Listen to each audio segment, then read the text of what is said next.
Sana po, Lo, magtagal kayo dito sa amin. Wala naman po pala kayong pamilyang babalikan sa inyo eh. Marami din kasi kung kailangan gawin eh. Kaya lang naman ako narito para sa libing ng kapatid ko. Sayang po, hindi nyo inabot na buhay si Lola. Lagi niya po kayong kinikwento sa amin. Labis din ang panghihinayang ko na hindi man lang kami nagkausap bago siya mamaalam sa mundong ito. Hindi lang talaga ako noon makababa ng bundok. Isang linggo na kasing walang tigil ang pagbuhos ng ulan. Ano po ba kasi yung ginagawa niyo sa bundok?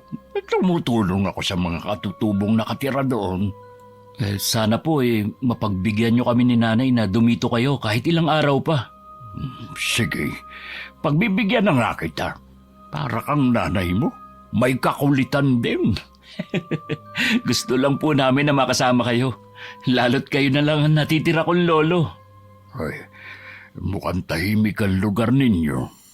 Tahimik po talaga dito sa amin. Nagugulo lang po dahil sa mga dayo. Ano bang meron sa lugar na ito? Bakit dinadayo ng mga tao? Ang pinupuntahan po nila ay ang mag-inang manggagamot na nakatira dito. Marami na po sila mga napagaling. Tsaka hindi po basta-basta yung mga nagpapagamot sa kanila. Paano sila manggamot? Hindi ko rin po alam eh. Sabi kasi ng mga nakapagpagamot na sa kanila, mahigpit daw pong pinagbabawal na sabihin o ilabas ang ginawa sa kanilang panggagamot. Sabi po ng kaibigan ko, mukha daw gumagamit ng mga halamang gamot ang mag-ina. Minsan daw po kasi nakita niya si Nova nangunguha ng mga dahon ng kamarya. Ano-anong sakit na nagamot ng mag-ina? Mga malalang sakit na po, gaya ng kanser. Magaling nga sila kung ganon. Opo, kaya lang sina nanay at tatay hindi bilib sa kanilang mag-ina. Bakit naman? Duda daw sila sa mag-inang Desas at Nova. Tingin daw po nila mga peking manggagamot. May nagreklamo na ba sa mag-ina na hindi nila napagaling? Wala pa naman po akong nababalitaan.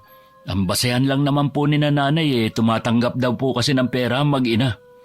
Naniningil pala sila kung ganon sa panggagamot nila. Sabi naman po husa naman pong binibigay sa kanila. Hindi naman daw sila naniningil.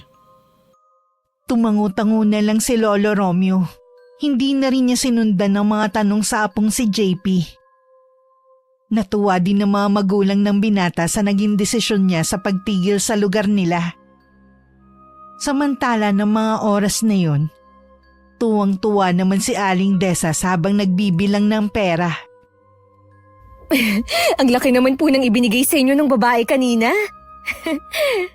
Sinabi mo pa anak, tingin ko sa bisita natin kanina mayaman dahil sa dami ng alahas sa katawan. Ano po bang ipinagamot niya sa inyo? Mukha naman kasi siyang malusog 5 taon na daw silang nagsasama ng asawa niya at hindi pa rin magkaanak. Marami na raw siyang doktor na nilapitan pero hindi pa rin daw siya mabuntis. Baka po isa sa kanila ang baog. Siya ang may diferensya. Hindi niya yun masabi sa asawa niya dahil baka iwan siya kapag nalaman. Ay, hindi pala porke maraming pera. Nakukuha na ang lahat ng gusto. Ay, oo naman. Madalas pa nga kung sino pa ang mga mayayaman, sila pa ang may pinakamalungkot ang buhay. Maswerte pa po pala tayo, Nay. Kahit mahirap lang, masaya naman. Oo naman. Mas lalo ngang laging masaya ang buhay natin dahil sa perang ibinabayad sa atin ng mga nagpapagamot. Ang galing nga po natin, Nay. Biruin nyo, napaniwala natin sila na marunong tayong manggamot. Kaya nga sabi ko sa'yo, hindi ka tatanggap ng mga taga rito o kalapit lang na lugar. Mahirap na, baka mabuko tayo. Kung hindi tayo sa kulungan mapupunta, malamang mapatay tayo ng mga taong niloko natin. Hindi ko po nakakalimutan ang bilin nyo. Nay, tutal, malaki naman po ang kinita nyo ngayon. Baka naman po pwedeng makahingi ng pera. Ano bang bibilihin mo? Kailangan ko na po ng bagong mga damit. Halos luma na ang lahat ng isinusuot ko Yung iba nga may mga butas na. O sige, bibigyan kita. Pero hindi ka pwedeng magsuot ng mga bagong damit sa harapan ng mga nagpapagamot sa atin, ha? Kailangan makita nila tayong simple lang para mas kapani-paniwala na puro pagtulong lang sa kapwa ang gusto natin. Opo, Nay. Hindi ko po kakalimutan yan. Oh, etong pera. At siya nga pala, wala nang sambong dyan at yung balat ng atswete. Kumuha ka na muna mamaya, ha? Sige po, Nay. Ngayon na ako kukuha habang maliwanag pa. O sige, mag-iingat ka. Huwag mong kalilimutan na magtabi-tabi po sa dinadaanan mo. Bitbit ang basket na laging dala ni Nova, nagtungo na siya sa loob ng gubat. Dahil kabisado na niya ang pasikot-sikot, mabilis na rin niyang nakuha ang mga kailangan. Habang pauwi, nadaanan niya ang isang bahay. Nakita niyang may matanda doon na kausap ni JP. Sino kaya ang matandang yun? Kaano-ano siya ni JP? Sigurado ako na hindi siya taga rito. Kailangang malaman agad ito ng inay. Laging duda pa naman siya sa mga dayo. Pagdating sa bahay, naabutan niya ang ina na naglalaga ng mga ugat ng halamang gamot. Nakahanda na rin sa mesa ang mga botelya na pagsasalinan. Inilapag lang ng dalaga ang dalang basket. Humahangos ka dyan. Umaambon na ba sa labas? Nakita ko kasi kanina na madilim ang langit eh. Hindi pa naman po, Nay. Kaya po ako nagmamadaling umuwi dahil meron akong sasabihin. Tungkol saan bang sasabihin mo? O wag mong sabihin na nabuko na tayo. Hindi po yun ang sasabihin ko. Kanina po kasi habang pauwi ako, nadaanan ko ang bahay ni na JP. May kausap po siyang matandang lalaki. Sigurado po ako na hindi siya taga rito. Sigurado ka ba sa sinasabi mo? Opo, Nay. Hindi kaya kamag-anak nilang matandang nakita mo? Baka nakipaglibing sa lola ni JP kaya nandito. Baka nga po. Maghintay pa tayo ng ilang araw. Makikita mo, aalis na rin ang matandang sinasabi mo. Masyado ka namang nerbiyosa. Sabi niyo po kasi kapag may nakita akong taong hindi taga rito, sabihin ko agad sa inyo. Salamat na rin at alerto ka, anak. Siya nga pala, bukas sa ibang lugar tayo manggagamot. Saan naman pong lugar? Sa sitio Teban tayo manggagamot. Bakit po doon? Nakalimutan niyo na bang kumakalat na balita sa lugar na yun? Naaswang ang mga nakatira sa lugar na yon? Ikaw talagang bata ka nagpapaniwala ka sa mga kwentong barbero. Sa tanda ko ba namang ito Sa tingin mo'y mapapaniwala pa ako sa mga ganyang kwento. Pambihira ka talaga. Kung ganun po hindi kayo naniniwala na totoo ang aswang? Hindi. Kaya tigilan mo na ang kasasabi na may aswang. Baka mamaya malasin pang negosyo natin. Oho, hindi na po ako ulit magbabanggit. Kapag malamig na itong nilaga kong halamang gamot, isalin mo na dito sa mga botelya, ha? Yan ang ibebenta natin sa mga tao sa sitio bukas. Ako na po ang bahala dito. Hindi pa man nauumpisa ni Nova ang inuutos ng ina. Bumuhos na ang malakas na ulan. Sinamahan pa yun ng malakas na kulog at kidlat. Narinig ng dalaga na sumigaw ang kanyang ina. Takot kasi siya sa kidlat. Agad naman niyang dinaluhan ng ina na nakasiksik na sa sulok. Ayos lang po ba kayo, Nay? Ang tagal naman kasing tumigil ang pagkidlat at pagkulog. Takpan niyo na lang po ang tenga niyo. Kahit naman kasi takpan ko, narinig ko pa rin. Nakakainis naman kasi kung bakit kailangan pang may kasamang kulog at kidlat. Di po ba may kasabihan na ang kidlat daw ang boses ng Diyos? Hayan ka na naman sa mga paniniwala mo. Saan mo ba hinugot ang mga yan? Naririnig ko lang po sa ibang tao. Ang hilig mo talagang makinig sa iba. Tapos na bang ipinagagawa ko sa'yo? Sandali na lang po yun matatapos na rin.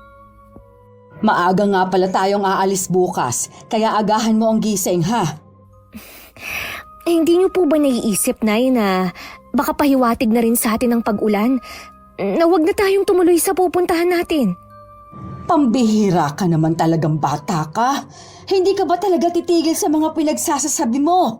Kapag minalas ang lakad natin bukas, ikaw ang sisisihin ko. Kinakabahan po kasi talaga ako sa pagpunta natin sa sitio bukas eh. Kung ayaw mong sumama, bahala ka.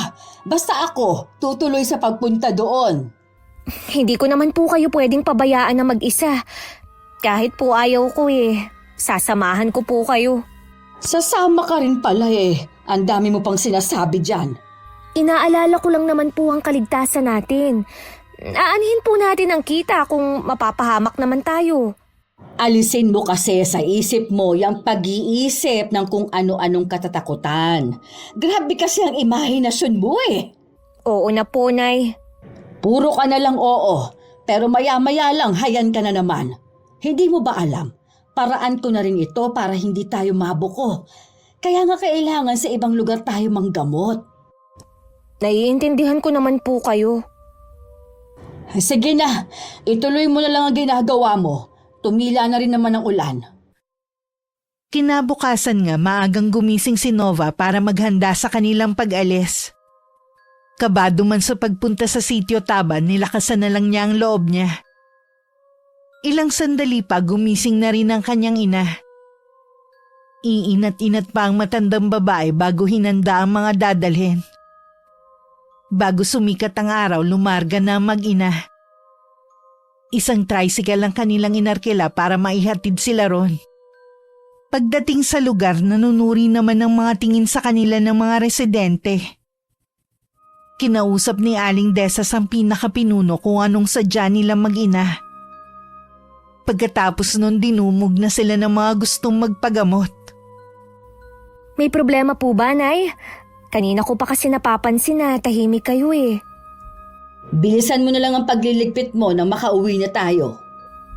Siguro po, hindi kayo masaya dahil maliit lang ang kinita natin sa mga taga rito. Ang lalaki ng mga bahay nila pero mga walang pera. Yan din ang akala ko nung una. Ang lalaki nga ng bahay, pero kakaiba naman ang yari. Kundi maliit ang bintana, ang ibang bahay dito eh, wala akong nakikitang bintana. Paano papasok ang liwanag? Yon ang gusto nila, ang hindi makapasok ang liwanag. Ha? Hindi ko po kayo maintindihan, Nay. Hinding-hindi na ako babalik sa lugar na ito kahit kailan. Hindi ko na rin po gustong bumalik dito. Napagod lang naman tayo sa pagpunta dito eh. Ni isa, wala man lang bumili ng mga halamang gamot na dala natin. Sabi kasi ng leader nila, marami naman daw tanim ang mga taga rito na ginagawa nilang gamot. Sino ba naman po kasi ang nagsabi sa inyo na pumunta tayo rito? Itutuloy ang napala natin. Ang nagsabi sa akin na subukan ko raw manggamot dito ay yung nagpagamot sa atin nung 1 linggo. Wala pa raw nakakapunta ditong doktor. Sabi din niya, halos lahat ng mga taga rito maganda ang buhay. Maganda nga ang buhay. Ang kukuripot naman. Biruin nyo, Nay. Kanina, may naglagay ng 20 pesos sa donation box natin. Mapapamura ka na lang talaga ng wala sa oras. Ay, tama na ang dada. Bilisan mo na sa ginagawa mo. Kailangan makaalis na tayo bago pa dumilim. Oh, bakit naman parang natatakot kayo dyan? Ay, mamaya mo na ako tanungin. Sa bahay na lang ako magpapaliwanag sa'yo. Dito ka muna. Magpapaalam lang ako sa leader nila. Naghihinala naman na sinundan ni Nova ng tingin ng ina. Sa di kalayuan naroon ang tumatay yung leader sa lugar na yun. Nakayuko lang ang kanyang ina. Habang nakikipag-usap sa lalaki na sa tingin niya nasa 40 lang ang edad. Maya-maya binalikan na siya ni Aling Desas. Kulang na lang magkaroon ng pakpak ang mga paa nito sa bilis ng paglalakad. Malayo na sila sa sitio na makasalubong nila ang tricycle na naghatid sa kanila. Yung pinakamabilis na takbo mo, Ben. Kailangan makalayo na tayo agad sa lugar na ito. May hinala nang nabubuo sa utak ni Nova. Pero minabuti niyang manahimik muna. Hindi rin niya maiwasan nakabahan lalo't unti-unti nang dumidilim. Saktong kalat na ang dilim nang marating nila ang kanilang baryo. Walang imik na inabot ni Aling Desas ang bayad sa tricycle driver at saka pumasok sa loob ng bahay. Tapatin niyo nga po ko, Nay. Ano po ba ang nangyari kanina? Bakit takot na takot kayo? Ay, Nova, tama ka sa sinabi mo. Aswang ang mga nakatira doon. Po? Akala ko po ba, hindi kayo naniniwala sa aswang? Nakita mismo ng dalawang mga mata ko kung paano nila kainin ang isang tipak ng hilaw na karne na parang sarap na sarap. Kahit bata ay kumakain din. Iyon po bang nagpaalam kayo na magbabanyo lang? Kaya pala natagalan kayo. Hindi kasi pwedeng lumabas sa pinagtataguan ko. Baka mahuli nila ako Tsaka, kailangan ko munang pakalmahin ang sarili ko. Baka sa matinding takot na nararamdaman ko mahalata nila ako. Kaya pala parang malalakas sila at walang sakit. Iyon pala mga aswang sila. Yun na nga. Kaya hindi nila kailangan ng halamang gamot natin. Ay, sinusumpa ko talaga ang lugar na yun. Ang mabuti pa siguro, Nay. Huwag na lang tayong pumunta sa iba't ibang lugar. Dito na lang tayo sa atin manggamot. Palipasin na lang muna natin ang pangyayaring ito. Ibig niyong sabihin, Nay, pupunta pa tayo sa mga baryo? Paano kung lugar na naman ng mga aswang ang mapuntahan natin? Magiging maingat na tayo sa susunod. Hindi po talaga kayo nadadala no? Mas matimbang pa rin sa akin ang kumita ng pera. Kayo na nga po ang bahala. Lagi naman kayo ang nasusunod Natural, dahil mas alam ko ang makakabuti sa atin. Nay, di ba malakas ang pakiramdam ng mga aswang? Hindi kaya alam nila na natuklasan na natin ang sikreto nila? Kaya nga hindi ko sinabi ang natuklasan ko nung nandun pa tayo sa sitio. Nung nakipag-usap din ako sa leader nila, hindi ako tumitingin para hindi niya mabasa ang mga mata ko. Ibig pong sabihin ligtas na po tayo sa kanila. Oo naman, kaya mula ngayon, kalimutan na natin ang pangyayaring ito. Pipilitin ko pong kalimutan ang naging karanasan natin sa sitio na yon. Nang gabing yon hindi makakain si Aling Desas ng hapunan. Iniisip ng dalaga na baka naaalala ng ina na saksihan nito. Nang gabi rin yun kahit nakakaramdam pa rin ng takot dala ng pagod na katulog na maaga si Nova. Kinabukasan simula muli ng kanilang panggagamot. Uy, napakarami nga talagang nagpapagamot sa kanila, no? Sinabi niyo pa, Lo. Galing pa po ang mga taong yan sa iba't ibang lugar. Dumayo lang dito para magpagamot sa mag-ina. Gusto niyo po bang magpagamot? Hindi, Apo. Wala naman ako sakit. Kanina niyo pa kasi sila tinatanaw Kaya akala ko po gusto niyo magpagamot. Totoo kasi sinasabi ng mga magulang mo. Mga huwad silang manggagamot. Po? Paano niyo naman nasabi yan, Lo? Saka ko na lang ipapaliwanag sa iyo. Magtatagal pa naman ako rito sa inyo. Sana lang walang dumating na problema sa ginagawang panluloko ng mag-ina. Yun po siguro ang dahilan kung bakit mas gusto nila na sa ibang lugar manggamot. Tsaka isa pa po, hindi nila ginagamot ang mga taga rito. Takot silang mabuko. Ginusto nila yan Matatanda naman sila para malaman ang mali nilang ginagawa. Ang tanda na ni Aling Desas, nagagawa pang manloko. Ito namang si Nova, sunod-sunuran din sa ina. Pareho talaga silang walang konsensya. Nakakaawa ang mga taong ginagamot nila. Asang-asa nagagaling sila. Naiintindihan ko na si nanay kung bakit gano'n na lang ang galit nila sa mag-inang yan. Mabuti pang hayaan mo na lang sila. Naniniwala ako na bawat kasamaan ng tao may karmang kapalit. Matagal na po nilang ginagawa ang panluloko sa mga tao. Nakakapagtaka na wala man lang isang nakakatuklas na huwad silang manggagamot. Hindi pa kasi panahon para mabuko sila. Baka sa mukha ni JP ang galit. Sa lahat kasi ng ayaw niya ang mga taong manluloko sa kapwa. Lalo na kung pagkakakitaan pa ang mga taong umaasa na mapapagaling pa sila sa karamdaman nila. Lingid sa maglolo, lihim din silang pinagmamasdan ni Aling Desas. Nova, yun bang kasama ni JP ang tinutukoy mo? Siya na nga po, Nay. Kanina ko pa sila napapansin na nakatingin dito. Baka balak din magpagamot ng matandang lalaki. Baka nag-aalangan lang dahil maraming tao. Hindi maganda ang kutob ko sa kanya. Di ba, ilang araw na siyang narito sa lugar natin. Bakit hindi pa kaya siya umaalis? Sa tingin niyo po kaya, Nay, magiging problema natin siya? Hindi siya taga rito sa atin. Wala rin tayong alam kung bakit parang nagmamasid sa atin. Tsaka, baka kung ano-anong sinabi sa kanya ng mga magulang ni JP tungkol sa atin. Huwag mong kalilimutan, naggalit ang mag-asawang yon sa atin. Hindi naman po natin siya mapapaalis basta-basta. Oo nga, sana nga lang hindi problema ang hatid niya sa atin. Kung hindi, mawawalan tayo ng mapagkakakitaan. Ay, sa wakas, umalis na rin silang maglolo. Nainip na yata sa pagmamasid sa ginagawa natin. Sa itsura ng matandang lalaki, tingin ko, hindi siya pangkaraniwang matanda lang.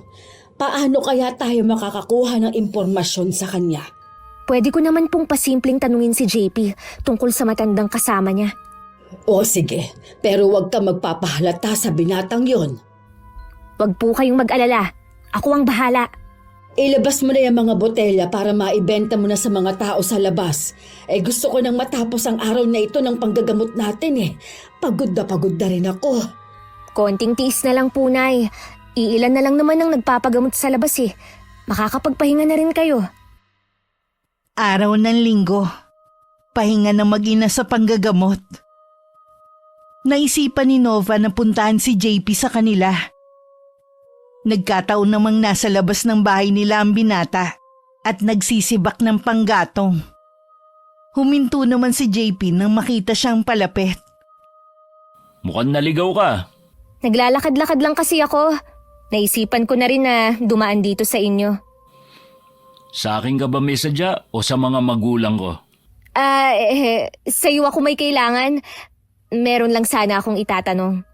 Tungkol saan? Sino yung matandang kasama mo? Nakita kasi namin na nakatingin kayo sa amin nung isang araw Baka ka ako gustong magpagamot. Si Lolo Romeo yon, na nakababatang kapatid ng yumao kong lola. Sabi ko na nga kamag-anak mo siya. Magtatagal ba siya dito sa atin? Gusto nga namin na dumito na siya Wala naman kasi siyang pamilya na babalikan sa kanila. Ganun ba? Bakit interesado ka malaman ng tungkol kay Lolo? Baka kasi gusto niyang magpagamot. Libre kasi kami ngayon ni Nanay. Walang sakit ang lolo ko. Nagkataon lang na nakita mo kami noon. Ganun ba? Baka isa sa miyembro ng pamilya niyo may sakit. Huwag kayong mag-atubili na lumapit sa amin, ha? Hindi niyo na kailangang pumila. Magkaklase naman tayo Pasensya ka na, Nova. Alam mo namang simula pa lang, ayaw na ng mga magulang ko na magpagamot sa inyo. Mas gusto nilang lumapit sa doktor kung sakali man. Ay, mga magulang mo talaga. Hindi pa rin nagbago. Wala naman kaming ginagawang masama sa kanila. Wala nga kayong ginagawang masama sa kanila. Pero sa mga tao, marami. Hindi kita maintindihan, JP. Di ba masama ang manloko ng mga tao? Wala kaming niloloko ng mga tao. Katunayan nga niyan tumutulong pa Na may kami. bayad kapalit ng panggagamot nyo sa kanila. Hindi naman namin sila pinipilit na magbigay Nasa kanila naman yun. Ang tunay na manggagamot, hindi tumatanggap ng kahit ano. Maniwala ka sana. Donasyon lang ang natatanggap namin. Kumusta naman ang mga taong ginagamot nyo? Gumagaling ba naman? Hindi ko yata gusto ang tono ng pananalita mo Ano ba masama sa tono ko? Masama ba magtanong? Kung wala kang bilib sa panggagamot namin ng inay, bahala ka. Pero tandaan mo lang, baka dumating ang araw na lalapitan mo kami para magpagamot. Sinisiguro ko sa'yo na hindi mangyayari yon. Walang paalam na tinalikuran ng dalaga si JP. Binalikan naman ng binata ang kanyang ginagawang pagsisibak ng kahoy. Lumabas naman ng bahay si Lolo Romeo na narinig ang pag-uusap ng dalawa. Muli na namang tumigil si JP sa pagsisibak ng kahoy at ibinaling sa matandang lalaki ang atensyon. Kanina pa ba kayo dyan, Lo? Narinig ko ang pag-uusap ninyong dalawa. Nakakapagtaka na nagpunta pa siya dito para lang tanungin ako ng tungkol sa inyo. Ayaw nilang narito ako. Siguro, nararamdaman nila na banta ako sa kanilang ginagawa. Bakit naman po kayo magiging banta sa kanila? Kung sakali kasi na magkaroon ng problema sa mga ginagamot nila, hindi ko rin mapipigilan ang sarili kong makialam. Ano naman po ang magagawa ninyo sa mga taong ginagamot nila? Ito na ang tamang panahon para malaman mo kung sino nga ako. JP, isa akong albularyo. Po?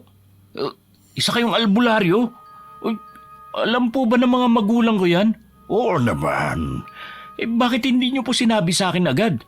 Iniisip ko na baka hindi na rin ako magtagal dito sa lugar ninyo. Bakit kailangan ko pang sabihin? Bakit sinabi nyo po sa akin ngayon? Kinausap kasi ako ng mga magulang mo. Pinakiusapan ako na dumito muna kahit hanggang 1 taon. Baka daw kasi hindi ako makapunta sa unang taon ng kamatayan ng lola mo. Gusto ko nga po dito na kayo tumira sa amin habang buhay. Habangan mo na lang. Baka nga magkatotoong hiling mong yan. Elo, paano po kayo manggamot? Katulad ba ng mag-inang yun? Maraming klase ng panggagamot. Minsan, depende sa sakit ng taong gagamutin. Pwede po ba kayong manggamot dito sa amin? Pwede naman, kung merong nangangailangan ng tulong. Hindi pa rin ako makapaniwala na albularyo din kayo. Wala namang kasing kinikwento si inay. Kahit si lola nung nabubuhay pa siya. Hindi naman kailangang ipangalanda ka ng ganitong kakayanan. Sa bagay nga po. Bigla ko naisip kung ano kaya ang maging reaksyon ng mag-ina oras na malaman na karibal nila kayo.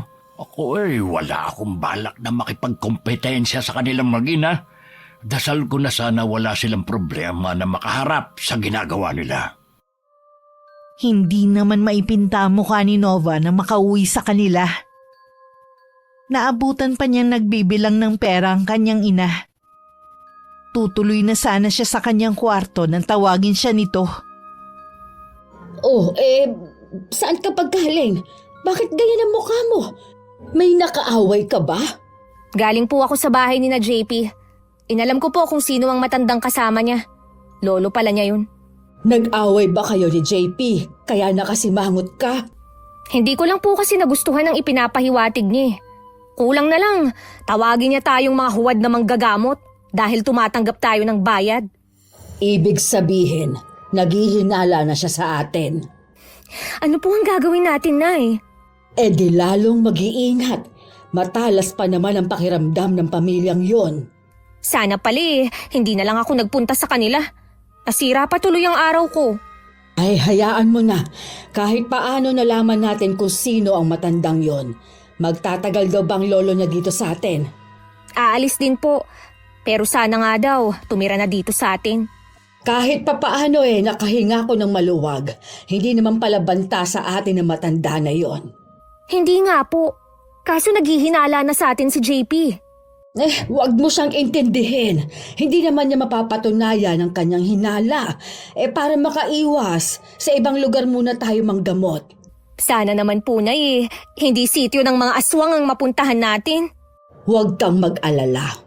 Inalam ko muna mula sa isang kakilala ang lugar na pupuntahan natin. Aba, ayoko na rin naman na maranasan yung dati Basta, humanda ka bukas at aalis tayo.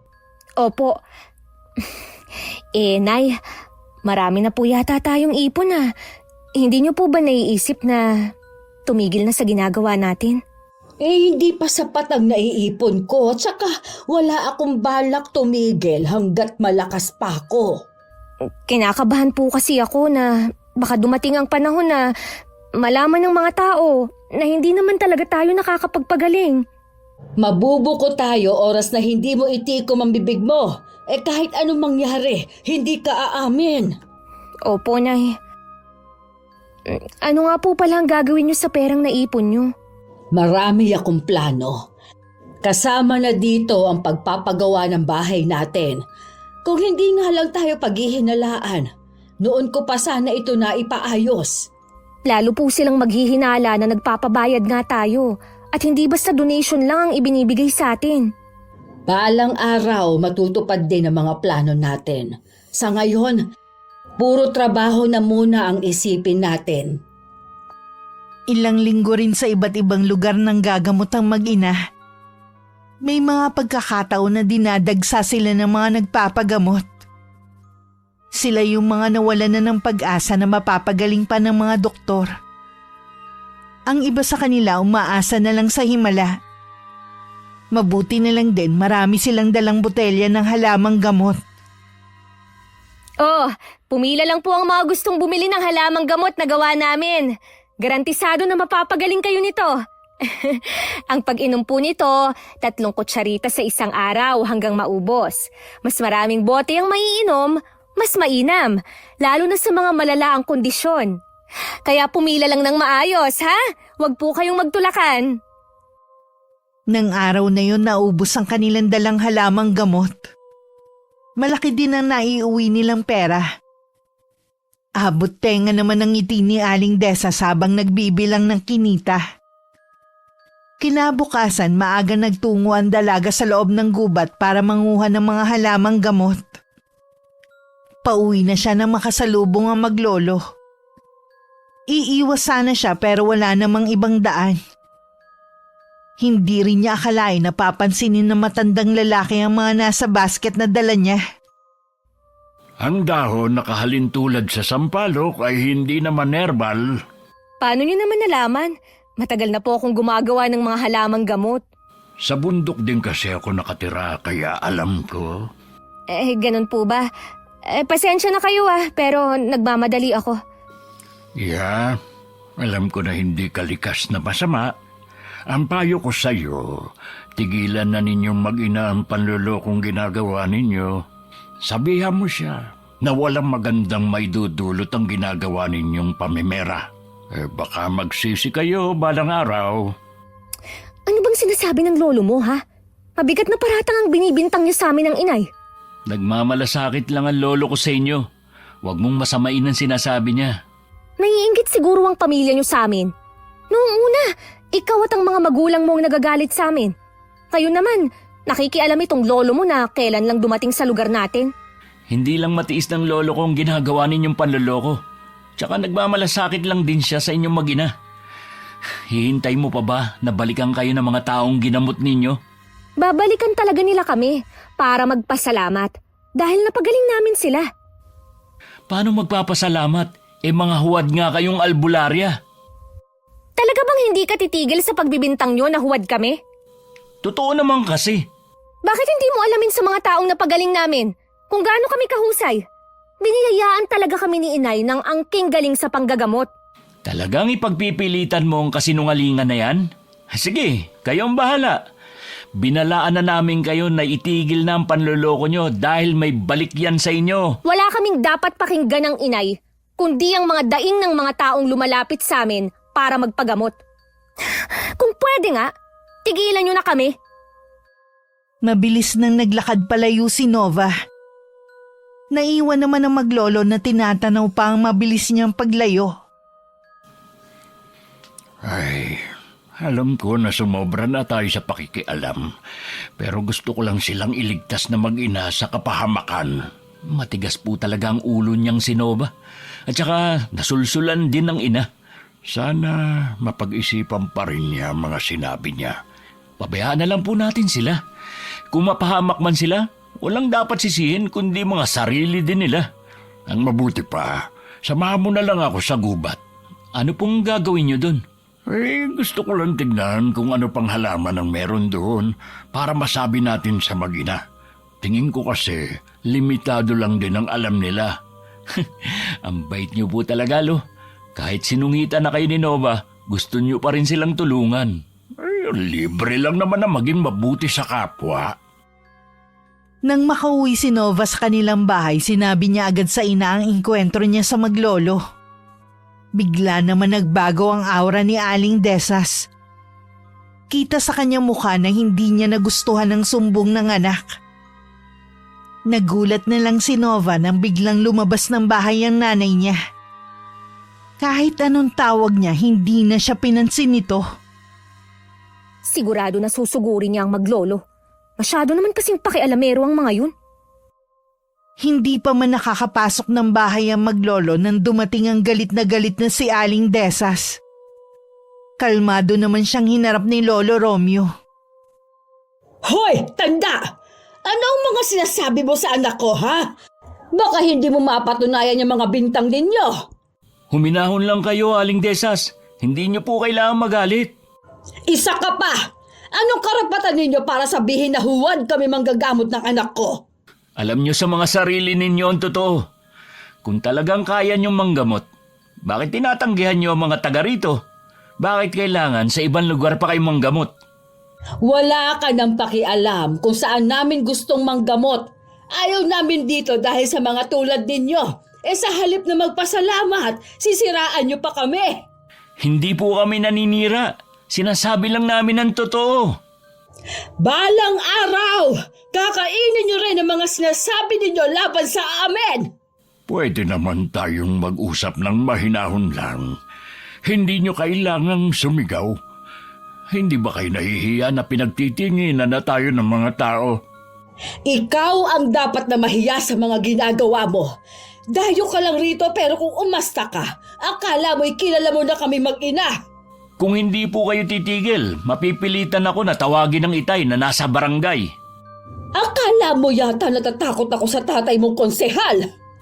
Hindi po ako nananakot lang. Mabuti siguro kung doon na lang po tayo mag-usap. Daanin na lang natin sa legal. Kaysa naman nanggugulo kayo rito sa bahay namin. Palalampasin ko ang ginawa ninyong maglolo ngayon. Pero sa susunod, hindi na. Pasensya na po kayo, Aling Desas. Pero nakakaabala na kayo sa amin. Aalis na talaga ako. Teka, ano yung hawak mo? Halamang gamot yan ah.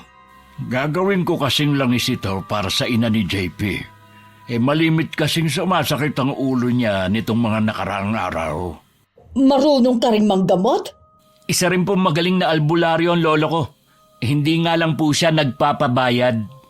Kaya siguro sinisiraan mo kami at gusto nang tumigil sa ginagawa namin. May iba ka palang intensyon. Gusto mo siguro na manggamot din.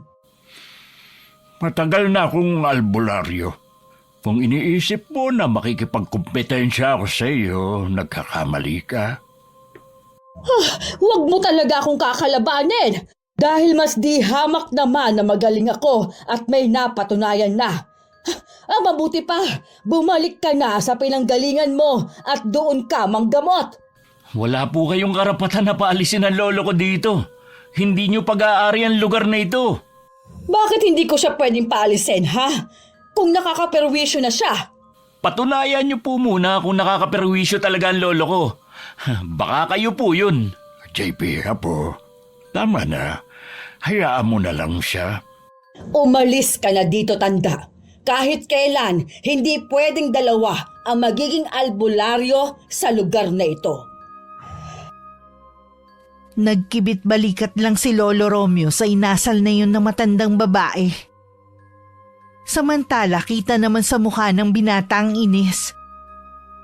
Pagdating sa bahay, tulala lang si Aling Desas. Para bang malalim ang kanyang iniisip. Nay, nandito na pala kayo. Ay, hindi dapat tayo pakampante sa lolo ni JP. Ano po ba ang nangyari? Nagkaharap po ba kayo ng lolo niya? Nagkausap kami. Isa rin pala siyang albularyo. Hindi nga lang tumatanggap ng bayad. Po? Kaya po pala iba ang pakiramdam ko sa kanya. Iba ang kutob ko sa kanya. Sigurado na problema ang dala niya sa atin. Dapat kasi umalis na lang siya sa lugar na ito eh. Sinabihan ko nga na bumalik na lang sa pinanggalingan niya. Pero tingin ko magtatagal pa siya dito. Ngayon, malinaw na ang lahat. Kaya pala ang bilis niyang malaman na mga huwad tayo. Dahil isa rin pala siyang albularyo. Mas lalo tayong dapat na mag-ingat. Mula ngayon, hindi na tayo tatanggap ng mga pasyente dito sa bahay. Tayo na lang ang pupunta sa kanila. Mas mabuti pa nga yun, Nay. Bigla tuloy sumakit ang ulo ko. Gusto niyo po bang hilutin ko ang ulo niyo? Sige nga anak, at para talaga mabibiyak eh. Iwasan na lang po natin silang maglolo o ang buong pamilya nila. Ganun na nga. Kaya lang, hindi ko pa rin maiwasan ang kabahan. Mas matindi pa ang takot na nararamdaman ko ngayon kaysa nung makaharap ko ang leader ng mga aswang. Dahil oras na ibuko nila tayo, hindi lang galit ng mga taong haharapin natin, mawawalan din tayo ng hanap buhay. Huwag naman sanang pahintulutan na mangyari yan, Nay. Matagal na tayo sa ganitong gawain. Wala akong ibang alam na trabaho. Ganon din ako. Wala na ring tatanggap sa akin sa trabaho dahil sa edad ko. Nakakaramdam man ng kaba ang mag-ina, ipinagpatuloy pa rin nilang ginagawang panggagamot. Wala rin naman silang nababalitaan na kahit ano sa maglolo. Lumipas ang mga araw dahil na rin sa kaabalahan. Nawaglit na sa isipan ng mag-ina ang tungkol sa kanilang pinangangambahan. Nabaling na sa panibagong problema ang kanilang atensyon. Bakit ba? Kung kailan namang nagbabahay-bahay tayo, tsaka naman humina ang kita natin. Malaki na rin po ito, Nay, kumpara nung mga nakaraan. Hindi sapat yan. Dapat siguro magsabi na tayo kung magkano ang ibabayad ng mga magpapagamot sa atin. Baka naman po lalo tayong mabuko sa gagawin natin. Huwag mo kasing isipin ang bagay na yan. May naisip pa ako para mas magmukhang kapani-paniwala ang panggagamot natin. Ano naman po ang naisip nyo? Maamo naman ang mukha mo. Konting arte lang, mapapaniwala mo na sila. Ay, kinakabahan naman po ako sa gusto nyong ipagawa. Ano po ba yun? Bakit kailangan kong umarte? Dahil aarte ka na sinasapian ng mahal na birhen para manggamot. Ha? Ay, parang mahirap naman po yata yan. Hindi mahirap ang gagawin mo. Sasamantalahin natin ang kahinaan ng mga tao para lalo silang maniwala sa atin. Sige po, Nay. Gagawin ko na ang sinasabi nyo. Gagawin natin ito sa ibang lugar na wala pang nakakakilala sa atin. May kakausapin lang akong tao na pwedeng makatulong. Makaraan nga ang ilang araw, dumayo ang mag-ina sa isang lugar na hindi pa nila napupuntahan. Isang kubo ang kanilang tinirhan na malapit sa gubat. May poso din sa likod bahay kaya hindi nila problema ang tubig. Yun nga lang magtitiis sila sa gasera. Unang araw pa lang ng panggagamot natin, dinagsana agad tayo ng mga tao. Sabi ko naman sa'yo magaling ang ideyang naisip ko. Sa susunod, kailangan mo pang galingan ng pag-arte para mas lalong kapanipaniwala sa mga tao. Sige po, Inay. Gagalingan ko pa po sa susunod. Kaya lang, Nay, nakukonsensya na ako na pati ang mahal na birhen kinakasangkapan pa natin sa panluloko. Alisin mo nga yan sa isip mo.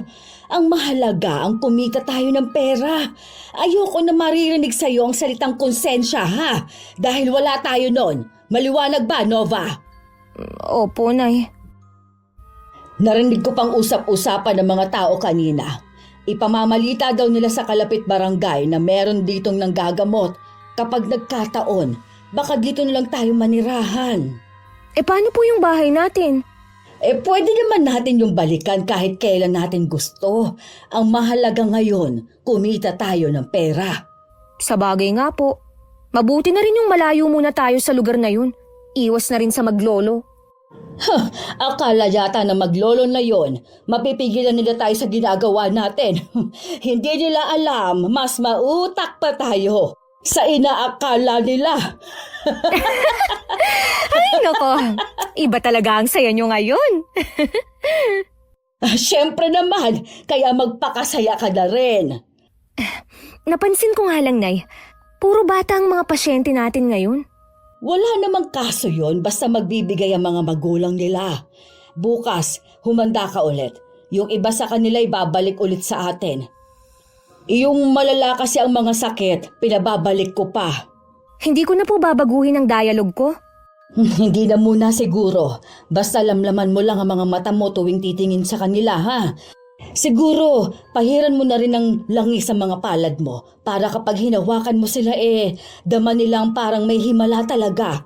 Tsaka dagdagan mo pa ang pabango mo para halimuyak talaga ang bulaklak. Sige po, Nay. Gagawin ko po yan bukas. Iwasan mo rin nga pala ang lumabas muna ng bahay. Bakit naman po? Meron pa namang Birheng Maria na pagala-gala sa labas. Para naman akong magmomongha nito. Ay, huwag ka na magreklamo. Tinanggap mo ang papel na yun, kaya sumunod ka na lang. Ay, ano pa nga po ba? Lagi naman po kayo ang nasusunod. Oh, bakit nakasimangot ka dyan? Ayaw mo bang sumunod? Lahat naman po ng sinasabi at inuutos nyo, sinusunod ko kahit alam kong mali. Pero bakit naman kailangan nyo akong ikulong sa bahay na to? Hindi mo ba naiintindihan ang papel mo, ha? Oh, baka gusto mong mabuko na tayo. Nag-uumpisa pa nga lang tayo sa lugar na to. Gusto ko lang po na kahit nanloloko tayo ng mga tao, gusto ko pa rin naman po na maging normal ang buhay ko. Hindi niyo po ba alam? Simula bata, malungkot na ang naging kabataan ko. Dahil walang gustong makipagkaibigan sa akin noon maliban kay JP. Lalo na akong nilayuan ng mga tao mula nung dalawa na tayong nanggamot. Tingin po nila sa atin ay kakaiba. Hindi mo kailangan ng mga kaibigan. Ako lang sapat na sa buhay mo. Matuto kang makontento. Hindi nyo man lang ba naisip na darating ang araw na mawawala kayo? Paano naman po ako? Kapag dumating ang araw na yon, malaya ka na sa akin. Magagawa mo na lahat ng gusto mong gawin. Habang hindi pa dumarating ang araw na yon, ako muna ang masusunod sa ating dalawa. Isang buwan na rin ang nakakalipas mula nang umalis ang mag-ina sa lugar nila. Walang nakakaalam kung saan sila nagpunta. Minsan napadaan si JP sa bahay ng mag-ina. Hindi niya maiwasang isipin ng dalaga. Nabanggit ng nanay mo na naging kaklase mo pala si Nova? Opo, mula elementary hanggang high school.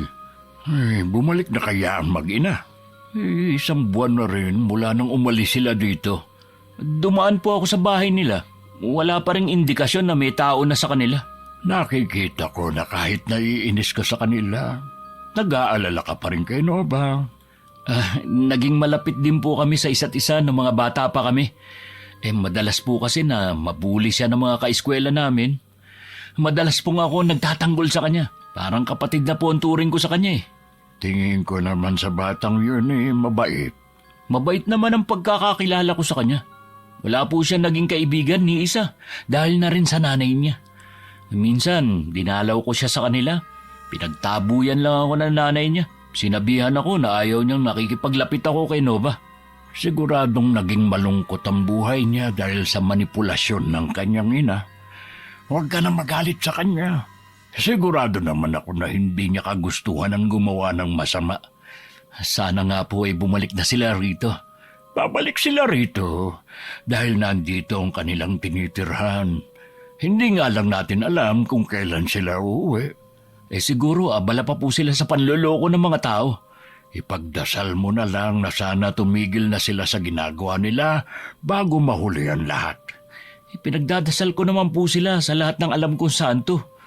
Pinapaubaya ko na sa kanila ang kaligtasan ng mag-ina. Mabilis na lumipas ang mga araw. Akala ng mag-ina magiging maganda na ang kanilang pamumuhay sa lugar kung saan sila nanggagamot. Isang araw umuwi si Aling Desas na takot na takot.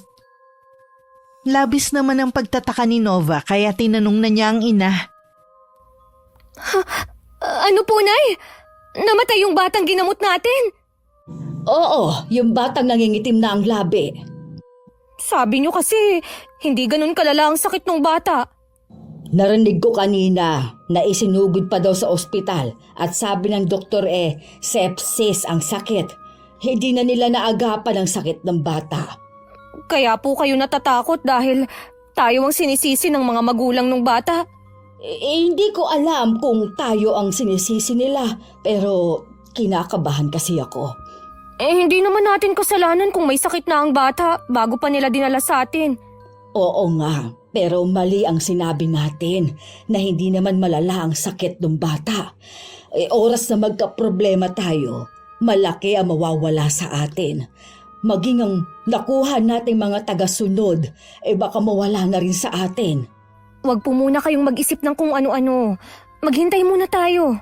Oo nga, iba talaga kapag tumatanda. Madali ng nervyusin. Simula naman po nung nanggamot tayo dito, wala naman pong nagreklamo sa atin. Ang mabuti pa po puntahan natin si Ate Karen. Yun po ang nanay ng bata. Ay, huwag na, Iha. Para po alam nila na may malasakit tayo sa kanila. Marami pa tayong dapat gawin. Bukas, siguradong dagsa na naman ang mga magpapagamot sa atin. Unahin mo muna ang paggawa mo ng halamang gamot. Sige po, Nay. Pero sabihin niyo lang sa akin kung gusto niyong pumunta sa kanila. Ayaw lang ipakita ni Nova sa ina pero nakakaramdam din siya ng takot at pag-aalala. Inuusig din siya ng kanyang konsensya dahil sa pagkamatay ng batang lalaki. Tansya niya nasa 3 taon pa lang ang edad nun. Kinabukasan ang inaakala nilang dagsana naman ang magpapagamot ni isa ay walang dumating. Sinundan pa ng mga araw na wala nang nagpapagamot sa kanila. Nakatanaw nun si Nova sa may bintana nang tumigil sa harapan nila si Karen. Akmang tatawagin na siya ni Nova nang biglang mabilis na umalis. Si Karen ba yun? Opo, Inay. Ang sama niyang titig niya sa akin bago mabilis na umalis. Hindi ko gusto ang nangyayari. Ilang araw nang walang nagpapagamot sa atin. Pinauwi ko na muna mga tagasunod natin. Wala na kasi akong pampasahod sa kanila. Umalis na lang po kaya tayo rito. Yan ba ang naiisip mong solusyon, ha? Tingin ko po, Nay, wala nang gustong magpagamot sa atin. Baka nabuko na nila tayong mga huwad. Huwag ka nang magsalita ng ganyan. Mga tunay tayong mga manggagamot at hindi huwad. Pati po ba kayo? Napaniwala na rin sa ginawa niyong kasinungalingan? Maganda na ang buhay natin dito. Ngayon lang nangyari na nagkaroon tayo ng mga tagasunod. Gusto mo bang mawala ang lahat ng ito? Wala na po tayong magagawa kung mawawala ang lahat ng ito sa atin. At isa pa, kayo lang naman ang masaya sa nangyayari sa atin eh. Ako, ilang buwan na akong nakakulong lang dito sa loob ng bahay. Bahalang araw, ang lahat ng sakripisyo mo magbubunga din na maganda. Bahala na nga po kayo. Hindi naman kayo nakikinig sa akin eh. Naiinis ng tinalikuran ni Nova ang ina. Napatulala na lang din si Aling Desa sa kawalan. Ayaw lang niyang aminin na tatakot na siya sa pwedeng mangyari sa mga susunod na araw. Isang umaga akala nila mag-ina meron mga magpapagamot sa kanila. Yun pala mga magrereklamo. Mula nung inumin nila ang herbal na binili sa kanila, nagkaroon na sila ng mga sakit sa balat. Ano ba ang mali sa ibinibenta nating herbal? Bakit nagkaroon ng pantal-pantal ang mga balat nila? Ganun pa rin naman po ang mga sangkap eh. Wala naman akong inilahok na iba pang dahon. Kailangan nating maibalik ang tiwala ng mga tao sa atin. Wala na po akong naiisip na ibang paraan. Tanggapin na lang po natin na hindi na natin sila kayang lukuhin. Sa isang iglap, nawala sa atin ang lahat ng pinaghirapan natin. Ang naiisip ko na lang pong paraan ay sa ibang lugar tayo magsagawa ng panggagamot natin. Tama ka, Iha. Palamigin muna natin ang sitwasyon dito at saka na lang tayo bumalik. Nay, tingin ko po may kinalaman si Ate Karen sa nangyayari. Baka po siyang nagkakalat at naninira sa atin. Naiintindihan ko ang pagdadalamhati niya dahil sa pagkawala ng anak niya. Pero sobra naman siya para gawin yon. Dito ka lang. Pupuntahan ko ang babaeng yon. Nay, wag na po. Baka lalo pang lumala ang sitwasyon. Pagsasabihan ko lang naman siya. Huwag mo na akong pigilan. Ginagawa ko ang lahat ng ito para sa atin. Walang nagawa si Nova kundi tanawin na lang ang pag-alis ng ina.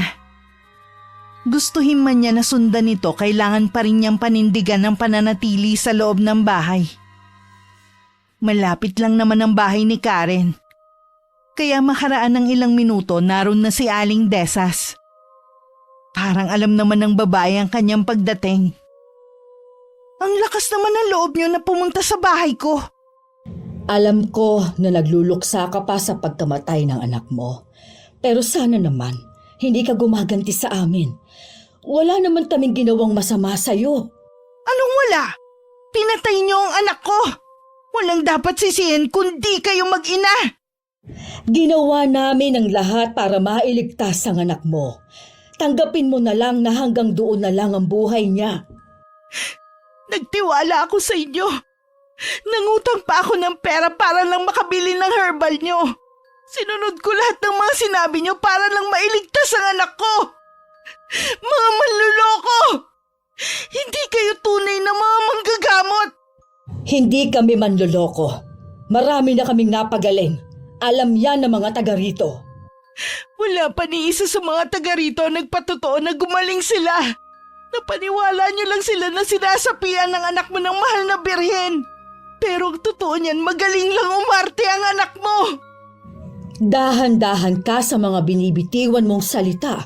Baka bigla ka nalang makidlatan. Baka ikaw ang tamaan ng kidlat dahil sa mga kasinungalingan mo. Buhay ka pa, sinusunog na ang kaluluwa mo sa impyerno.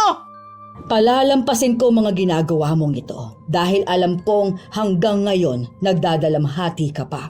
Pero ito ang tandaan mo. Sa susunod, hindi ko na palalampasin. Patigilin mo na rin ang mga taong inutusan mo para guluhin kami. Wala akong inuutusan na kahit sino. Ang mga taong pumupunta sa inyo marahil mga naloko ninyo. Hindi nga kami manloloko. Wala akong pakialam kung maniwala ka man o hindi. Magbabayad kayo sa ginawa niyo sa anak ko. Mas matindi ang mangyayari sa inyo, sinusumpa ko yan. Nangilabot pa si Aling Desa sa huling sinabi ng babae. Hindi agad siya nakakilos at sandali pang natulala. Namalayan na lang niya na wala na si Karen at nakasara na ang pinto. Pag-uwi naman niya sa bahay, napansin niya ang mga bato sa sahig. Nakasiksik naman sa sulok ang kanyang anak habang umiiyak. Nay! Nay, mabuti po dumating na kayo. Ano nangyari dito? Bakit may mga malalaking bato sa sahig? Kanina po, may mga namato dito sa bahay natin. Tinamaan pa nga po ang braso ko eh. Kumusta ang braso mo? May sugat ba? Medyo masakit lang po. Naplis lang naman po ang pagkakatama ng bato. Wala man lang bang tumulong sa'yo? Malayo po ang mga kapitbahay natin. Baka hindi rin po nila namalayan ang nagyayari. Nay, natatakot na po ko. Umalis na lang po tayo. Ganun na nga siguro. Bukas na bukas din, mag-iimpake na tayo. Salamat naman po, Nay, at nakinig na kayo sa akin. Hindi na kasi biro ang nangyayari. Baka sa susunod ipasukin na tayo dito sa loob ng bahay. Sari-sari na nga pong naiisip ko kanina sa tindi ng takot ko. Bukas magtatanong ako sa isa sa mga tagasunod natin kung saan tayo maaaring lumipat na lugar. Hindi pa po ba tayo uuwi sa atin? Hindi muna, Nova. Kailangan makabawi muna tayo bago umuwi sa atin. Kinausap ni Aling Desas ang isa sa tagasunod niya. Isa yung matandang byuda. Ipinaliwanag niya rito ang nangyayari at ang kagustuhan na makaalis na sa lugar. Meron naman sinabing lugar ang matandang byuda na maaari nilang lipatan. Makalipas nga ang 2 araw, nakalipat na mag-ina. Sa wakas, nakaalis na rin tayo sa lugar na yon. Siguro magpahinga na muna tayo bago natin simulan ng panggagamot. Ipapaskil ko muna ang karatula sa labas para makita ng mga taga rito. Mukhang asensado ang lugar na ito kumpara sa mga napuntahan na natin. Meron pa kayang magpapagamot sa mga tulad natin? Magtiwala ka lang. Meron pa yan. Kung sakali po na wala, umuwi na po tayo sa atin. Doon na lang tayo manggamot. Ay, nako. Puro ka na lang uwi. Kaya tayo minamalas Lagi na lang ako ang sinisisi nyo. Sino ang gusto mong sisihin ko, ha? Sarili ko ba? Ako na nga lahat ang gumagawa ng solusyon sa mga nagiging problema. Ako pa rin ba ang may kasalanan? Baka po pahiwatig na rin po ito. Natigilan ng mga ginagawa natin. Ngayon pa ba, Nova?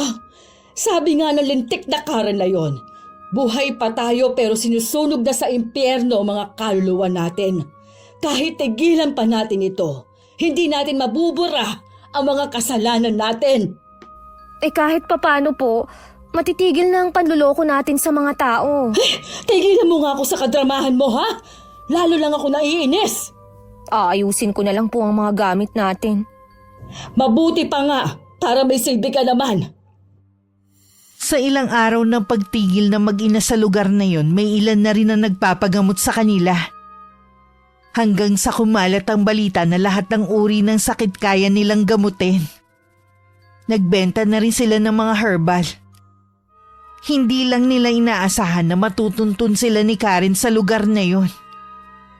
Para na itong loka-loka habang nagsasalita. Dahil tatawa at iiyak pagkatapos. Manloloko ang mag-inang to! Hindi nila kayang gamutin ang mga sakit nyo! Ang tunay na manggagamot hindi nagpapabayad! Walang presyo ang mga gamot! Mga huwad sila! Donasyon lang ang hinihingi namin. Walang sapilitan at nasa kanila yon kung gusto nilang bumili ng herbal namin. Hindi ko alam kung paano mo kami natunton pero hindi ka kailangan dito. Ang isa sa mga tagasunod mo ang nagsabi sa akin. Talaga bang wala na kayong konsensya, ha?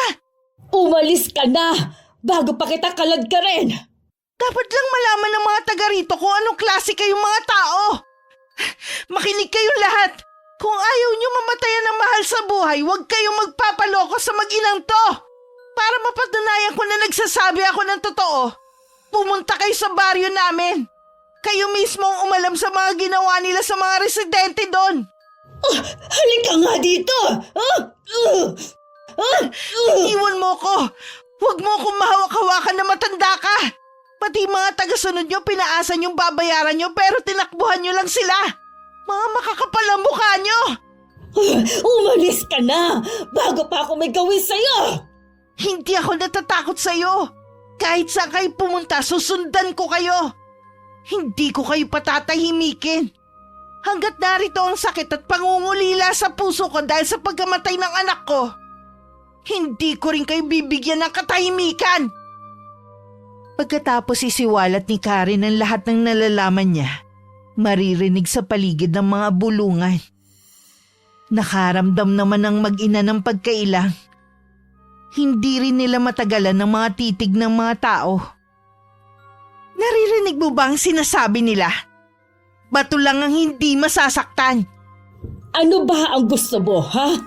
Hindi na rin naman maibabalik ang buhay ng anak mo. Hindi na nga. Kaya gusto ko kayong magbayad.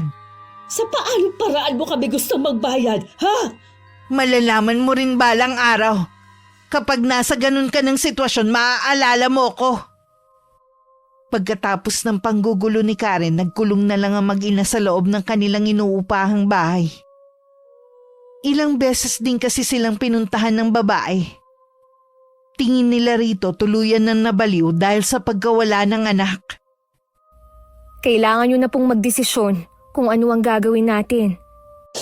Ay, tama ka nga siguro. Kailangan na nating umuwi sa atin. Hindi na tayo masusundan ni Karen doon dahil walang nakakaalam kung taga saan talaga tayo. Salamat naman po. Yun po talaga ang mabuti nating gawin. Mauubos lang po kasi ang pera natin kung nandito lang tayo. Walang ibang dapat sisihin kundi si Karen. Siya ang sumira sa mga plano natin. Hindi rin po natin siya masisisi. Nawalan po siya ng anak. Naalala ko pa na sabi nung isa nating tagasunod, iniwan daw po siya ng asawa niya. At tanging anak lang daw niya ang dahilan para magpatuloy sa buhay si Ate Karen. Dapat kasi, sa doktor na niya dinala ang anak niya at hindi na sa atin. Pati tayo nadamay sa kamalasan niya. Kung magsalita po kayo, parang hindi man lang kayo naawa sa anak niya. Mas naaawa ako sa kalagayan natin kesa sa kanila. Gamitin na lang po natin ang natitira nating pera sa pagsisimula ng bagong buhay. Hindi na yun sapat. Kailangan pa rin nating manggamot pagbalik natin. Paano po kung nandun pa rin ang lolo ni JP? Tsaka na natin isipin ang bagay na yan kapag naroon na tayo. Sa ngayon, gamitin natin ang ilang araw pa nating pamamalagi sa bahay na ito para makapagpahinga. Sige po, Nay. Pansin ko po kasi na nangangayayat na kayo dahil sa sobrang pag-iisip. Sino ba naman ang hindi mag-iisip ng labis dahil sa kalagayan natin? Sige na, iligpit mo ng mga gamit natin. Iwan mo muna akong mag-isa. Hinayaan na lang muna ni Nova ang ina sa hiling nito mapag-isa. Naaawa din siya dahil sa edad nito dapat hindi na masyadong namomroblema. Nagtagal pa ng ilang araw ang mag-ina sa lugar bago umalis. Pinili nila sa gabi na umalis para walang makakita sa kanila. Ibang saya naman ang naramdaman ng dalaga na makabalik na sila sa kanilang bahay. Namiss ko ang lugar natin. Ay sa wakas nakabalik na tayo. Ako din po, Nay. Sana wag na tayong umalis.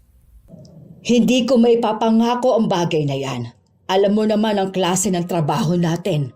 Kumusta na kaya ang mga tao rito? Naaalala pa kaya nila tayo? Oo naman, pero wala lang silang pakialam. Hindi naman po lahat. Meron pa namang mababait sa atin. Nandito pa kaya ang matandang yon? Baka po nakaalis na. Ay sana nga, para wala na akong aalalahanin pa. Nung humaharap tayo sa problema, naalala ko bigla ang mga sinabi niya sa atin. Hanggang kailan daw ba tayo manluloko ng mga tao?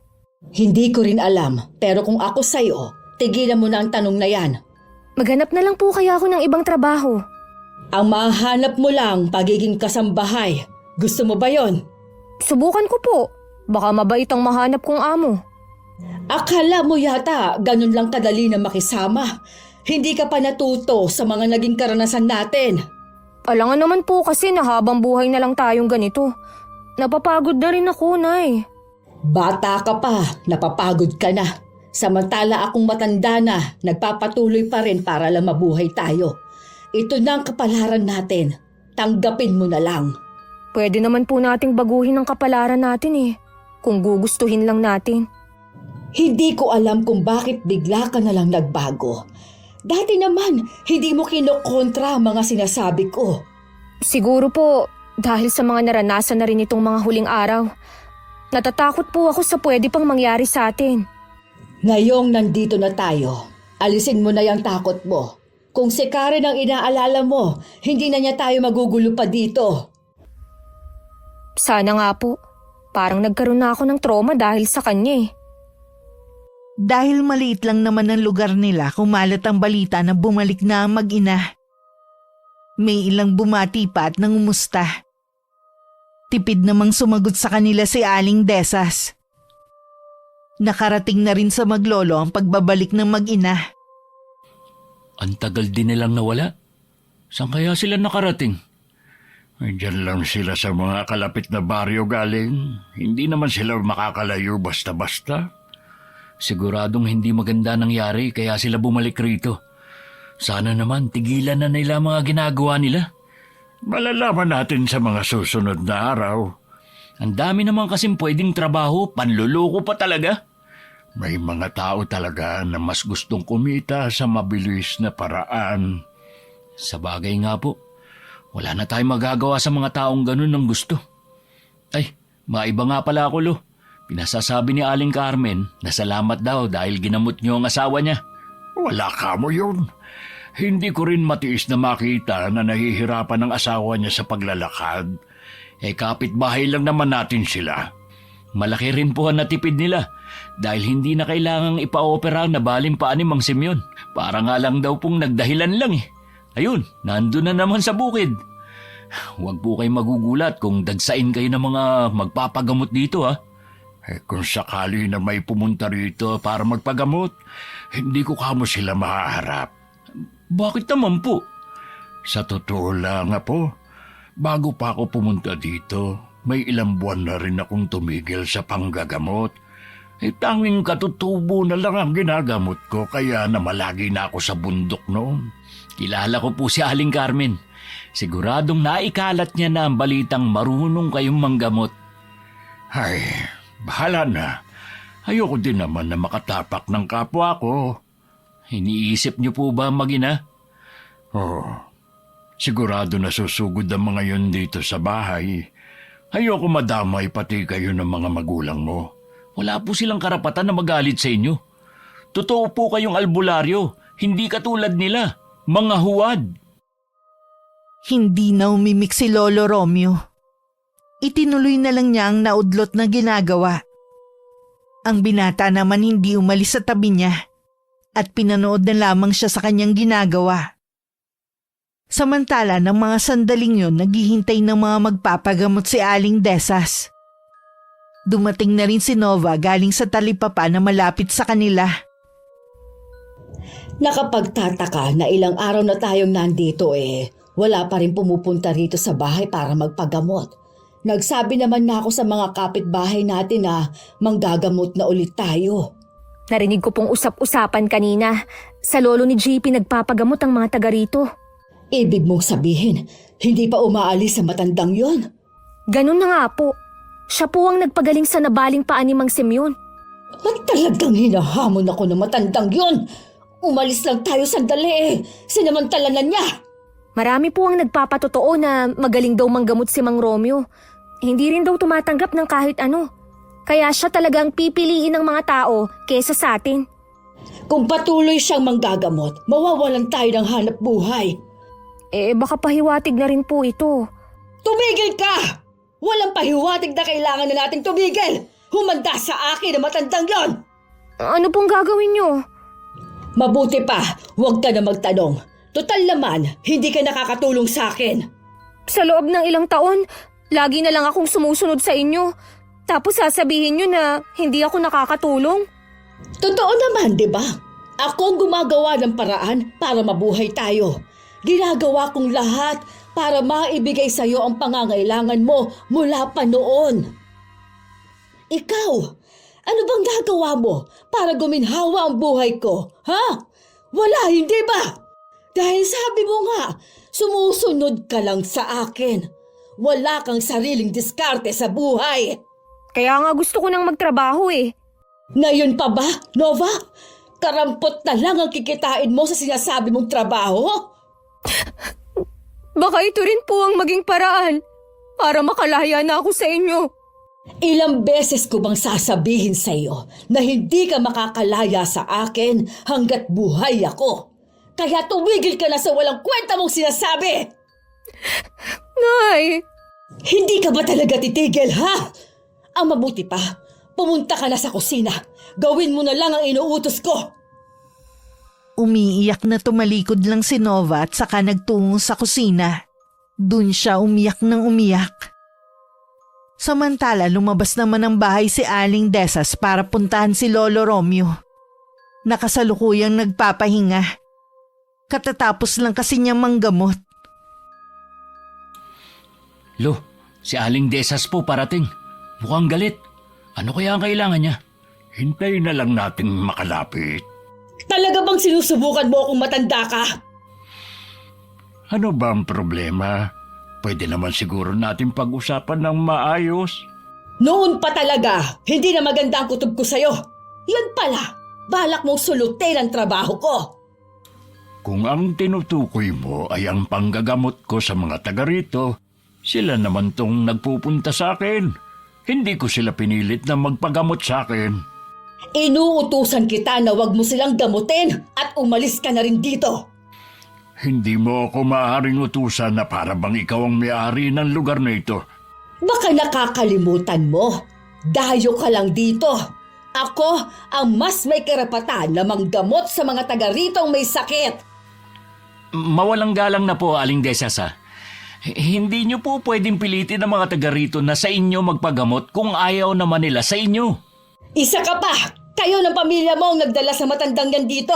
Sa halip na wala akong problema, nagkaroon patuloy. Bakit po kami sinisisi niyo? Wala nga po kaming alam sa sinasabi niyong problema. Pagsisisihan ninyong ginawa niyong ito. Lalo ka na, tanda. Huwag niyo kaming pagbantaan sa mismong bahay namin. Wala akong pakialam kung nasa teritoryo niyo man ako. Matinding pagtitimpi lang ang ginawa ni JP sa sarili para hindi mapatulan ng matandang babae. Tinitigan muna sila ng matalim na maglolo bago umalis si Aling Desas. Bastos talaga yung matandang yun. Desperada na siya. Hindi siguro naging maganda nangyari sa kanila ng anak niya. Kung ano man ang masamang nangyayari sa kanila ngayon, karma na yun. Huwag mo na lang siyang patulan sa susunod kung sakaling pumunta na naman siya rito. Hindi na po talaga siya makakapunta dito dahil isusumbong ko na siya kina inay at itay. Nang mga sumunod na araw nakarating sa maglolo ang ginagawang paninira ni Aling Desas. Ipinagkakalat din niya na hindi totoong albularyo si Lolo Romeo. Sa kabila ng paninira niya, dinadagsa pa rin ng mga tao ang bahay ng mga magulang ni JP para magpagamot sa kanyang lolo.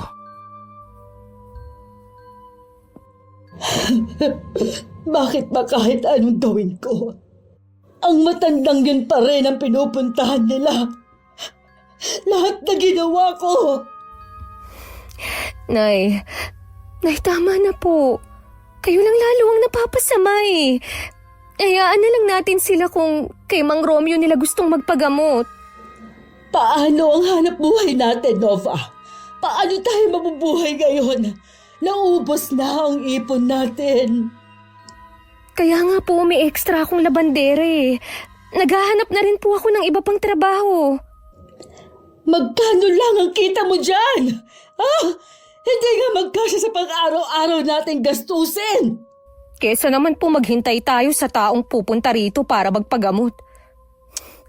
Nay, wala na po tayong magagawa pa. Wala nang gustong magtiwala sa atin. Buong buhay ko, ito nang ginagawa ko. Bakit kailangan sirain ang matandang yon? Nay, tama na po. Hindi naman po talaga tayo nakakagamot eh. Baka lalo lang tayong karmahin kung ipipilit pa natin ang gusto natin. Siguro nga, kailangan ko nang sumuko. Nandito lang po ako para sa inyo. Hindi ko po kayo pababayaan. Maghahanap po ako ng trabaho na malaki ang sahod para maibigay ang mga pangangailangan nyo. Salamat, anak. Patawarin mo ako kung marami akong masasakit na salitang nasabi sa'yo, ha? Kalimutan na po natin yun, Nay. Hindi naman po ako nagagalit sa inyo eh. Hindi nun mababawasan ang respeto at pagmamahal ko sa inyo. Mahigpit pang nagyakapan ng mag-ina habang parehong umiiyak. Lihim din nagpapasalamat si Nova dahil sa wakas nagkaayos na silang mag-ina. At naliwanagan na rin ang matandang babae. Akala ng dalaga simula na yun ang pagbabago sa kanilang buhay. Lingid sa kanya simula pa lang yun ang panibagong problema na gagawin ni Karen. Nakahanap kasi ng kilalang mambabarang ang babae para ipakulam ang kanyang ina. Nay, ayos lang po ba kayo? Kumusta po ang pakiramdam nyo ngayon? Anong ginagawa ko dito sa kwarto? Sa pagkakatanda ko nagpupunas ako ng sahig sa sala. Naabutan ko po kayo na walang malay. Huwag na po muna kayong magkikikilos. Ako na lang po muna ang bahala sa bahay. Alam mo naman na hindi ako sanay na hindi kumikilos. Lalo akong manghihina. Baka po kasi sobrang pag-iisip nyo nitong mga nakaraang araw eh. May sakit pala kayo. Pakiramdam ko nga, nanghihina ako. Paano naman po kasi? Ang hina nyong kumain. May gusto po ba kayong kainin? Bibili po ako. Itabi mo na lang ang pera mo. Huwag mo na akong intindihin. Kung anong meron dyan ay siyang kakainin ko.